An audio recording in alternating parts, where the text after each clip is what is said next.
บางคนก็เอิ้นกล้วยหอม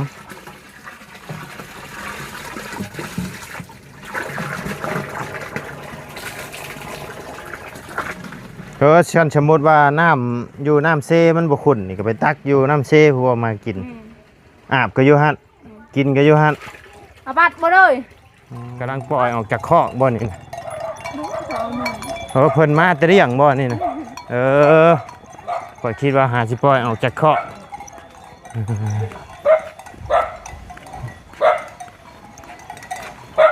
อาบน้ำต้องแอวอ่อนๆนะเฮ็ดแอวแข็งน้ำเหี่ยวบ่ได้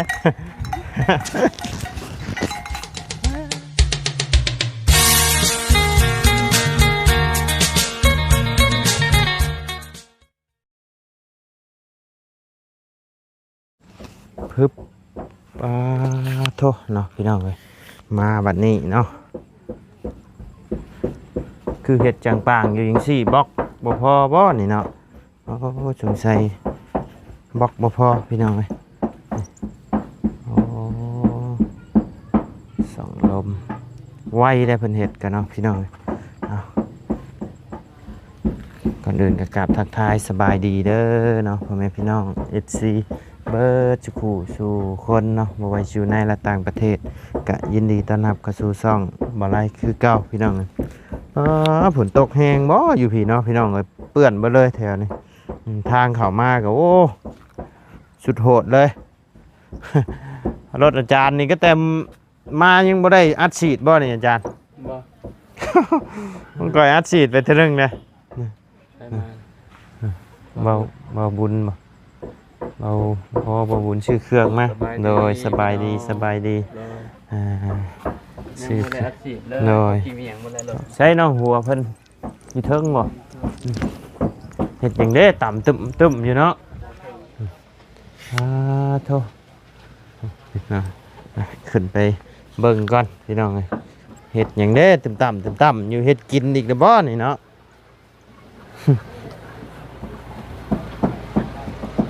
อึ๊บโถยมาแล้วพี่น้องเลยอึ๊บตากยังไงนี่ฮะหนังงัวบ่ขอแล้วว่าเฮ็ดชีดขี้มิ้นบ่โมแมนบ่ตำแจ่วสบายดีเด้อทั้งน้องหัวเด้อน้อยเฮ็ดยังแม่นึ่งข้าวโอ้ยเนาะสบายดีเด้อแม่เด้อน้อยมายามใดกับคันบ่นึ่งข้าวก็เฮ็ดกินพี่น้องเอ้ยเมื่อยแล้วเนาะทางชูเฮามานี่เนาะหนึ่งแต่ข้าวเฮ็ดแต่กินเนาะเราประจำอยู่เฮือนครัวได้พี่น้องเอ้ยมาแต่ละรอบนี่โอ้ยเนาะแล้วแต่พาพื้นที่นึ่งข้าวไปหาอยู่ใช้พื้นนี่นะอยู่ป่าหันอยู่ป่าพวกมื้อหนึ่งจักรอบเข่านี่3 รอบนั่นแหละอันนี้เป็นรอบนึงอันนี้1รอบเที่ยงและรอบแรงบ่ได้1บ่นึงอีก3แล้วบ่อ๋อโธ่เนาะนี่ดีพี่น้องให้ดูกินแม่บ่ได้แม่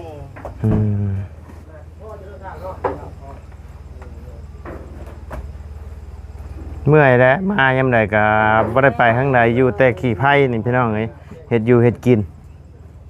แต่เช้าจะหาพื้นแต่เช้าหาพื้นตำนี่เพิ่นใช้ข่าน้ำบ่ใช้กระเทียมก็เดียวว่าใช้ข่าน้ำเฮ็ดแจ่วพงบ่แต่ว่าถ้ามันจอมเจาะเจ็บกว่าน้องแล้วก็โต๊ะเถอ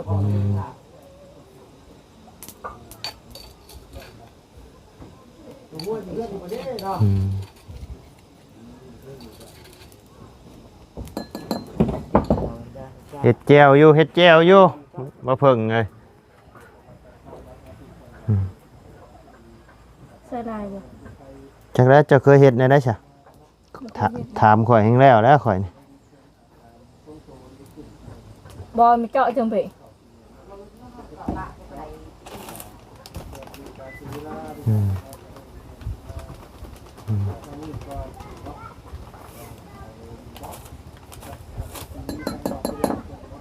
เป็นตาแซ่บอยู่แล้วบ่ได้มีน้ำตาลบ่ น้ำตาลแล้วต ตำใช่เด้อ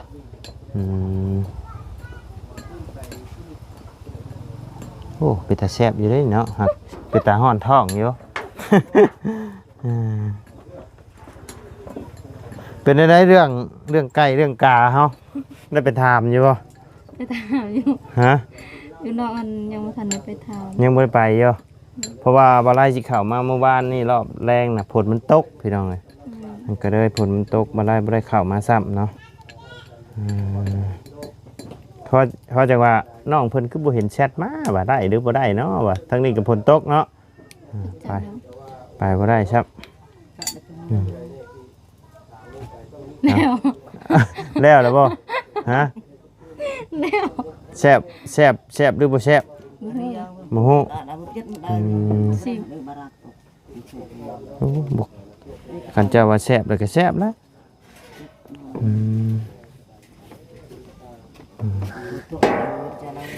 ไผไปเอามาคามนะได้มาเลยนะอู้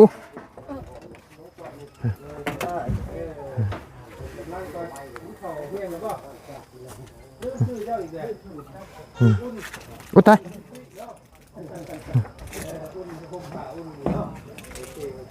เสียวเลยค่อย เขากำป่ะเนี่ย ฮะ เขาก ข้าวกำบ่แม่นบ่แม่นบ่ไอ้ข้าวได้ข้าวกำบ่นี่แม่ตำมาบ่นี่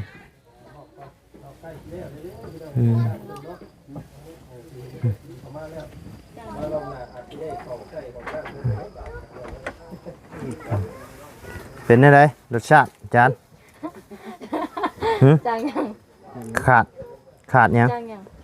จางยังเหรอวะ บ่มีอันข้าวคั่วบ่พอดีแล้ว พระแดกใช่อีกบ่ ใส่ยัง เพราะว่า ข้อบ่ มีน้ำตาลบ่ น้ำตาลใส่เลย ใส่นั่นน่ะ หมดแล้วช่วยอีก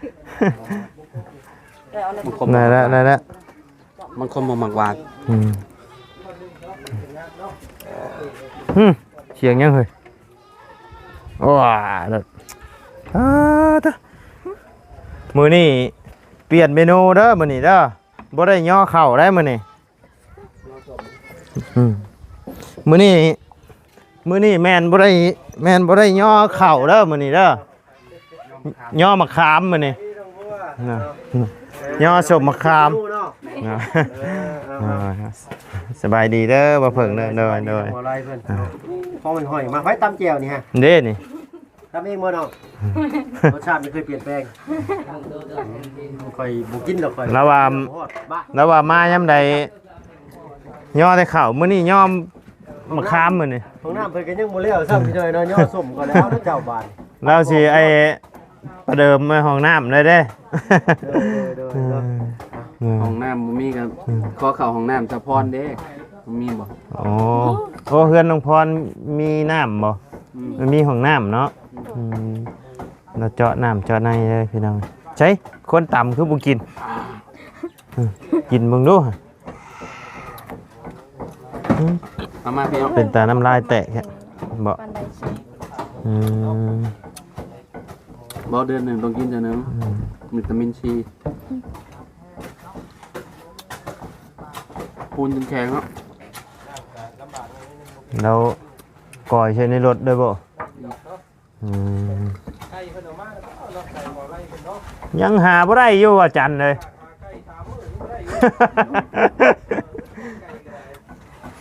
มีอยู่มีอยู่ตัวซ้ำกับปั้นนี่ตัวละ150,000 เอามาแบบข้อมไข่แล้วไข่ นั่นแหละจังว่าซ้ำปั้นนี่ทามมา150,000ว่ะ โอ้จังคือบ่ซื้อหิวจักขึ้นมารถตู้แต่บ้านตู้ละแสนตู้ใหญ่นึง เอาก็ ให้ได้ล่ะ อ่า เดินทางในมือ เมื่อไหร่ กลับมื้อนี้บ่อืม บ่ได้เวะง่ายได้คันได้มีกินรถเลยก็ได้ หน่อยทางอันทางข่อยกับอาจารย์พุ่นละวันที่เก้าที่9เนาะอืม ไปวัดป่าเลย อืม มี2 มื้อ แท้บ่จะรู้บ่เห็นเงินลาแจกคน เอาแม่บ่เพิ่นรอมึงดู แจกไว้ก่อน อดใจ ทางไกลซัก เอาไกลก็สิเป็นหยังจอดแล้วข้างทางฮะ เสียนาฬิกาแล้ว เฮ้ย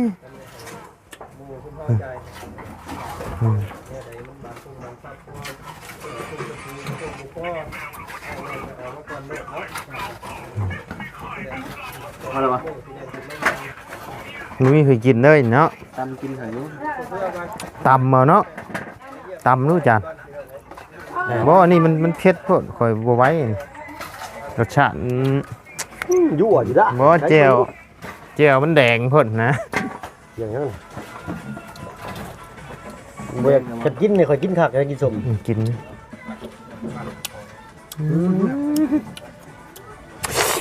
หวานตาเลย อืม หน่วยกู้ภัยเพิ่นกำลังเดินทางมาฮอดเมืองชีน โอ้เป็นได้เรื่องแม่น้องบิเพิ่นน่ะชาวบ่าวเพิ่นคือจังว่าเห็น ทางลุงบ่ โอ้ทั้งบ่าวจันทร์บ่ ตอนเช้าอะอาการเรา เจ้าได้เข้าไปอยู่บ่ ดำเมื่อย บ่าวจันทร์ ไงเอาขาเลือด ไปใช้นอกนะ โอ้ก็เคยเบิ่งนี่ซัมปิตักอยู่ใช่น่ะอืม โอ้เอา เบิ่งค่อยไปเบิ่งก็ ไป ค่อย ไปไป ไปเบิ่งกันเด้อเอาหม่องไหนเพิ่นเอาน้ำนี่บ่มีคุบ่ มี ฮะ แบบว่า แต่ว่าเอาแบบนี้เนาะบ่คุในเฮือนจะบ่มีบ่บ่ มีอยู่ มีอยู่เนาะโอ้บ้านนี่มีเฮ็ดเฮือนก่อได้ก็มีเด้เนาะนี่เบิ่งพี่น้องไอ้เลาะบ้านนี่กันมาได้รอบได้พี่น้องแต่ยังบ่ทันได้เลาะบ้านจักเทื่อเนาะโอ้หมู่บ้านนี่ก็ใหญ่อยู่เนาะโอ้พี่น้อง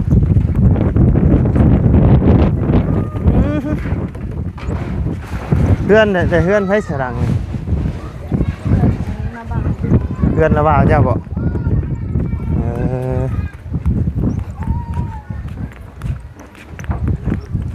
อึบใช้ไปขออยู่ใช้น่ะโอ้ไก่อยู่ได้เนาะ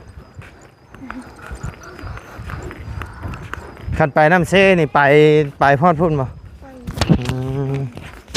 โอ้น้ำเสยมันไปบ่ได้มันขุ่น มันคุ้นโอ้มาขอเพื่อนหนังนี่บ่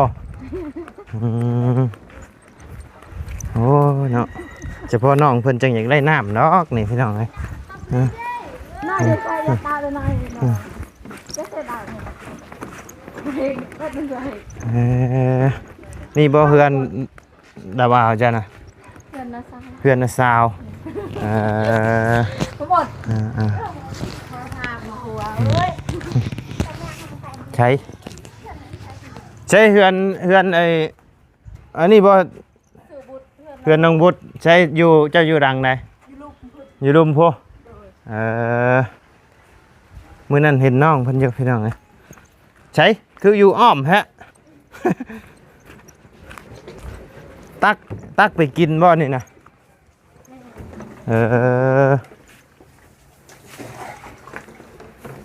เพราะว่าอันน้ำไอ้เป็นแพ็คนะเบิดแล้วบ่ หมดแล้ว เบิดแล้วเนาะก็เลยมาขอตักน้ำน้ำเพิ่นอยู่นี่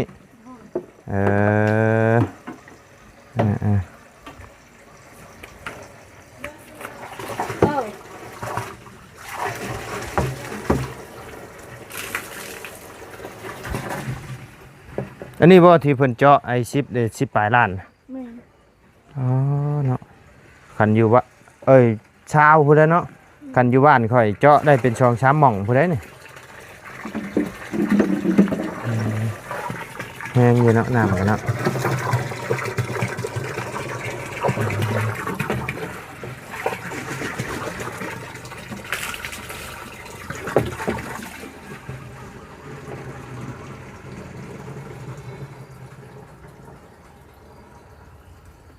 โอ้หม่องไว้อัน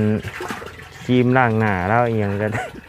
ไว้ในต้นกล้วยเลยเนาะหักกระดินงามดีมากล้วยแล้วพี่น้อง พวกมันยังเขาเอง อยู่พี่เพิ่นเอิ้นมากล้วยหยัง เรียดเรียดรูน เขียนรู้ บ้านเฮาบ้านข่อยเอิ้นกล้วยมากล้วยหยังกล้วยชุกเขียวบ่เพิ่นเอิ้นนี่มันยามมันชุกมันเหลืองอยู่บ่ บอก มันเขียวเลยเนาะ อืม บ้านข่อยเอิ้นกล้วยชุกเขียว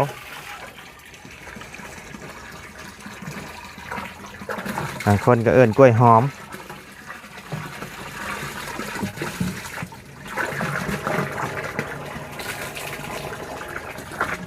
เพราะว่าฉันสมมติว่าน้ำอยู่น้ำเซมันบ่ขุ่นนี่ก็ไปตักอยู่น้ำเซพวกมากิน อาบก็อยู่หั่นกินก็อยู่หั่น เอาบัดบ่เลย อืม บัด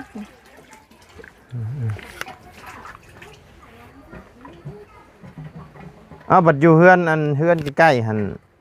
เพิ่นบ่เพิ่นมันกินบ่ได้บ่ชะน้ำนะ เกินนะบ้างน่ะ แม่น กินได้อยู่ แต่ว่าอยู่หั่นมันบ่นั่นบ่มันเป็นอะไรคือบ่ขอน้ำเพิ่นอยู่หั่นใช่ บ่บางมือก็ได้คออยู่ให้ อ๋อเฮาต้องเปลี่ยนหม่องคอเนาะคออัน คออันแต่หม่องเดียวก็เกรงใจเพิ่นเนาะอ่า เพิ่นก็ให้ตั้งอยู่แต่ว่า อืม เปลี่ยน เปลี่ยนหม่องเนาะตัวนี้บ่มีฝาเฮียบ่ได้นี่เนาะ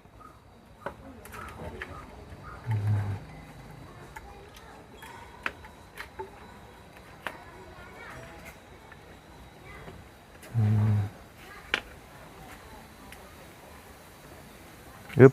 หาเป็นอยู่บ่นี่เนาะ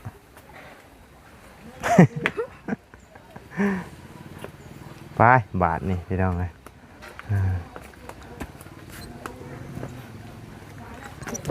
ปิดประตูปิดในได้นี่ เอาไม้ ฮะ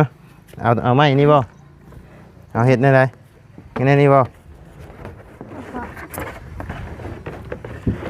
ใช่โอ้นี่โอ้ยเนาะขอโดนดึงมา อันนี้เป็นเฮือนครัวเพิ่นบ่อันนี้นะ บ่มีเพื่อนเขาเจ้าต่างหาก โอ้เฮือนต่างหากอ๋อแต่ว่าเป็นลูกเพิ่นบ่ บ่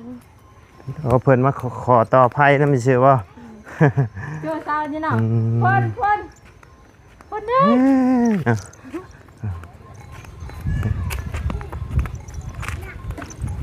โอ้เพื่อนก็หลายดังอยู่เนาะบ้านนี่กันเนาะรวยอยู่ได้บ้านนี่พี่น้องเอ้ยเจริญอยู่พี่น้องหมังหุ่งเนาะลกเลยดิถูกงัวควายเพิ่นกำลังปล่อยออกจากคอกบ่นี่นะ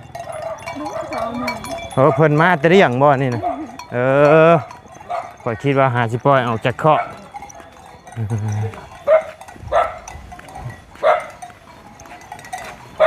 อาบน้ำต้องแอวอ่อนๆนะ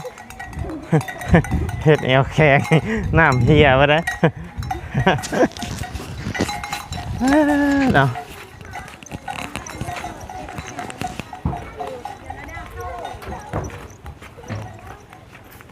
ไหวเนี่ยเลยบ่หยัดไว้ไหวไปมาเลย พี่น้องเลย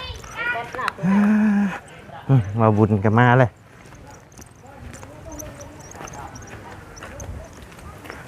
อึ๊บพี่น้องเลยเริ่มมาแล้วพี่น้องเลยเอ้าตัวนี้เพิ่นมันใช่บ่ได้หรือบ่ใช่ ใส่บ่ได้นะ ตะกี้เป็นก๊อกรวมบ่อันนี่นะ เออ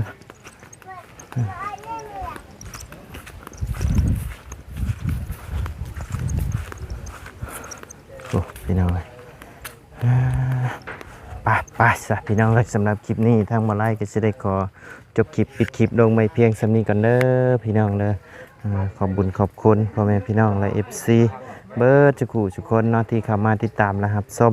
ทั้งสองมาไล่เนาะสำหรับคลิปนี้ลำลาเลยเด้อพี่น้องเด้อสบายดี